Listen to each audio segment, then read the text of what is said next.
Hey YouTube, Ultra Magnum here, and today we're taking a look at Fanstoys Iceman, which is their masterpiece representation of Air Raid. If you're new to my channel, be sure to hit the subscribe button down below, and here we go. He comes with two identical blasters. They're really nicely detailed and sculpted and painted impeccably in a dark gunmetal grey.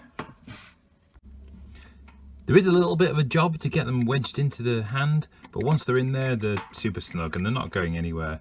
And also, you've got proper clearance above the wrist, which is good. And the blasters will attach to the underside of the wing as well, so that's really good. He also comes with a swap out face, which looks really great and adds a bit of character. It's very difficult to get in though. You have to take the top of the head off and then really gently prise out the face to swap these over, so just be careful. So the accessories are good. I'm just going to knock a point off because of the difficulty in getting the alternate face on, so 9 out of 10. So if we start with the head, it's on a swivel, we'll go all the way around. The up and down is on a hinge. You don't get much either up or down, to be honest. It's very limited. For the shoulders, these are on a soft ratchet. They will go all the way around. You do get a full extension out to the side. There's no butterfly or anything like that. The elbows will go to 90 degrees, and that is it. There is also a bicep swivel. For the hands, these are on a mushroom peg. They've got a swivel. Each finger is individually articulated at the top and down at the base, and the thumb is articulated as well. So that's pretty good. For the waist, this is what everybody's talking about. So there is no functional waist swivel. It can turn in theory, but I think you probably have to unclip things and move bits of the backpack up and out of the way to get some kind of swivel. So really, I think it's fair to say there just isn't one. And equally, there's no ab crunch either. So that's a definite point to note. There are individual hip skirts, side and front. The legs are on a hard ratchet. They will go up to here. That's as far as they go due to the hip skirt. And there's a little bit of back, but you kind of collide with the kibble at the back there. So there isn't much range. The knees, they're on a hard ratchet as well. They will get you to there. You can kind of move this out of the way if you want to get it a bit further. Again, these things kind of collide. For the feet, they're on a really good rocker actually, all the way out to the side. There is a little bit of back and forth, but you have to have the rocker activated to kind of get that. There's not much there, to be honest, in any case. So one point actually I want to just mention is that he feels a little bit back heavy. He's got a tendency to wobble. It's just due to the kind of weight of the distribution of the backpack on there. He will stand, don't get me wrong, he's not going to fall over, but you just have to be careful with the way you're posing the knees or the way he's standing on the feet. So overall, it's kind of you could look at this two ways. You could say, well, due to the character, you expect a great big plane stuck on the back there, so he's going to have some limitations along the way. Or you could say, well, actually, this is a high-end collectible masterpiece, and they should have found a way to incorporate that and build in hip swivel, maybe a bit of ab crunch, and also he shouldn't really be toppling over. From a personal perspective, I think I could live without the waist swivel.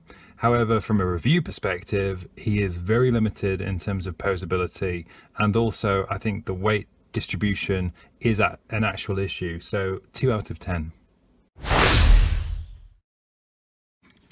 So if we do the paint first, it's probably the easiest. So it's immaculately well painted all over. Just start off with that. The white is done in the same flecked kind of finish that Maverick was finished with, as is the red. There's not much in the way of additional details. There's a couple of bits down on the leg and the front here, but it doesn't really need it, to be honest, because it pops kind of the way it is. I think anything else would have just been unnecessary. The paint, I should say, on the face as well is immaculate. This isn't plastic, it's painted. The grey bit down here, the silver obviously is, but also the white at the side and the eyes. So painted from head to toe, and the finish is just fantastic. Really, really great. Sculpt wise, the face I think is very accurate to the original, to the G1.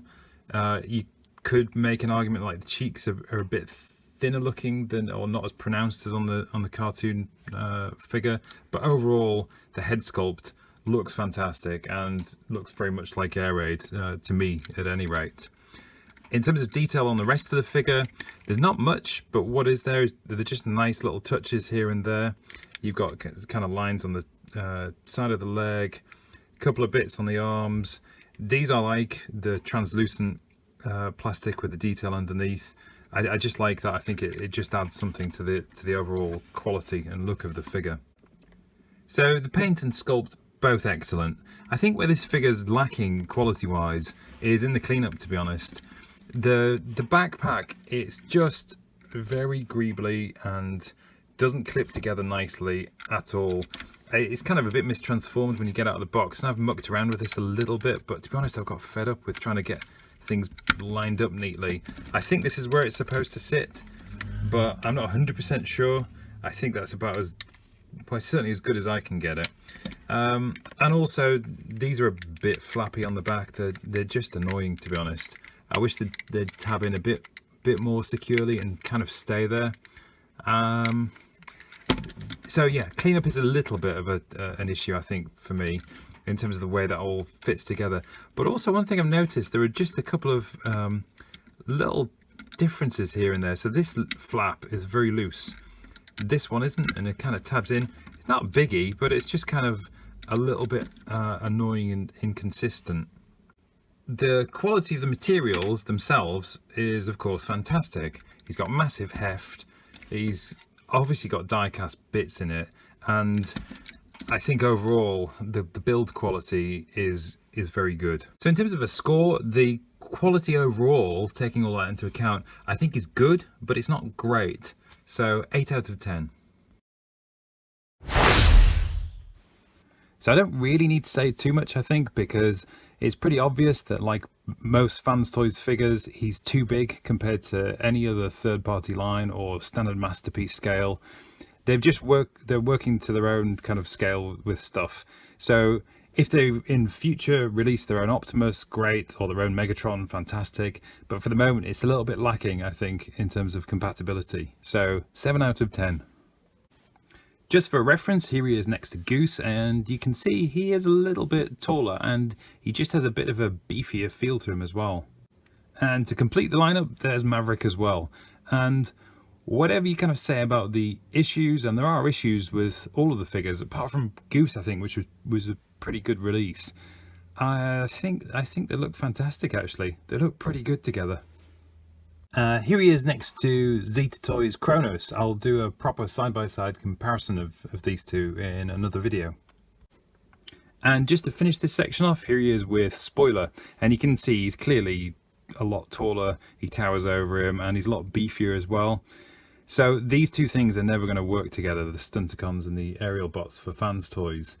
But in fairness, in combined mode, I think the aerial bot limbs are going to have more of a role to play in filling out the limbs, if you like, than the Stunticons will.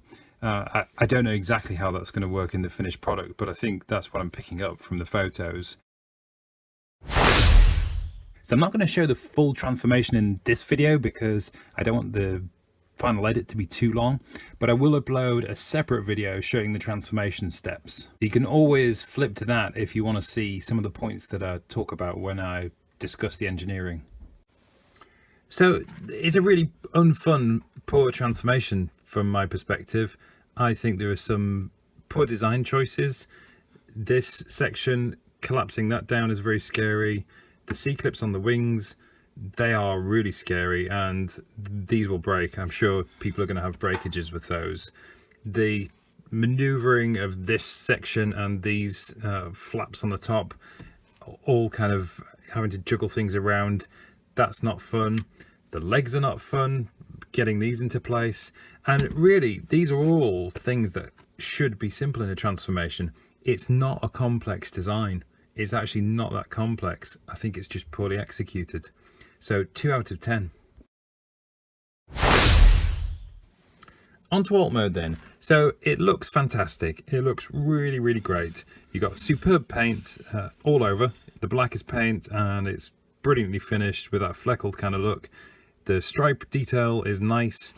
You've got detail on the inside of the cockpit, which is a really nice touch. It's even painted in there, so that's good. Nice chrome wheels, and everything looks really great. It looks like the jet that it should look like. There is the obvious kind of bot bit hanging on the underside. However, that's consistent with the character. And just for comparison, actually, I've got the Zeta toys here just for kind of show. And it's probably not as evident on the camera, but the Fanstoys is a notch above in quality and finish and heft and all of those kind of things than the Zeta toys. It's a league ahead of it in that sense. Critical points for the alt mode: you've obviously got visible connection panely bits and this metal thing kind of down the middle there.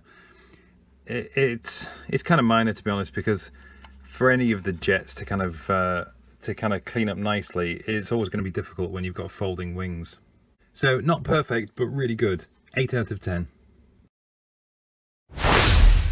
So there we have it. Adding it all together, he gets a final score of 6 out of 10.